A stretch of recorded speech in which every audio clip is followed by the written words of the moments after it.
guys, when the three of you started your respective careers, was the silver screen, you know, the ultimate goal? Huma? Yeah, I think so.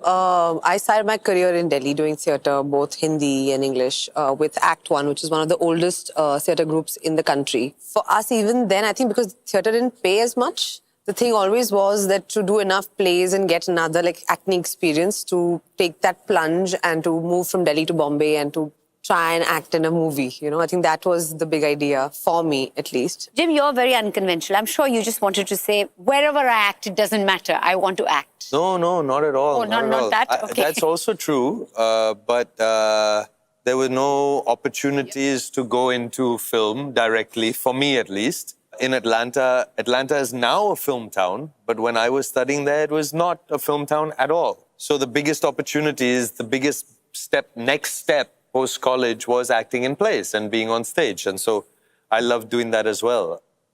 Kalki? I mean, I think the reason the destination was the silver screen is because it was sustainable. You needed to make money. You know, we were, a lot of us, doing theatre, and I definitely couldn't survive on it. Yes, it was the need to find work that's going to keep bringing you more work.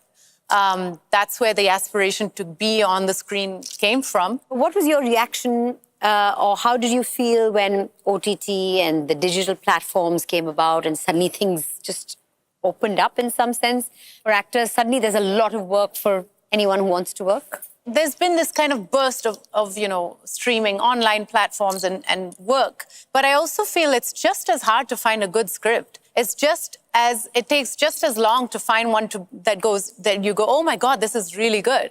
I think that, you know, the challenge is still in, you know, backing writers, backing good content. And what's happening with OTT now, I feel, is it's getting more and more careful.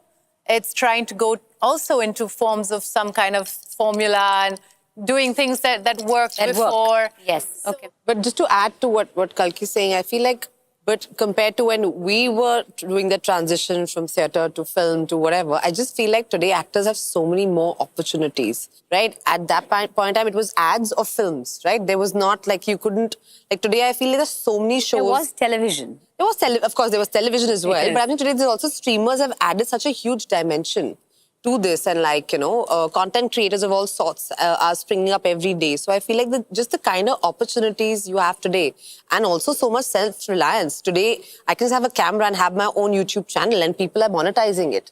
And some people are using it also very creatively to tell a lot of stories. Yeah, and it's a global stage now, in a way.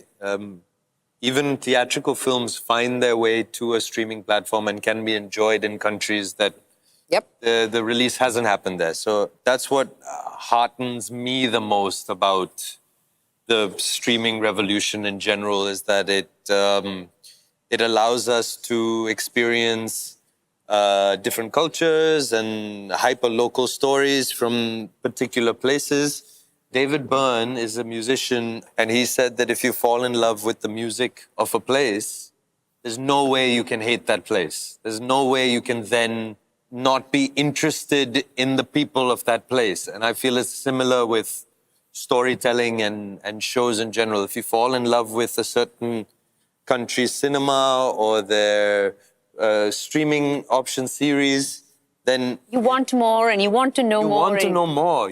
It would be very difficult to hate that place then.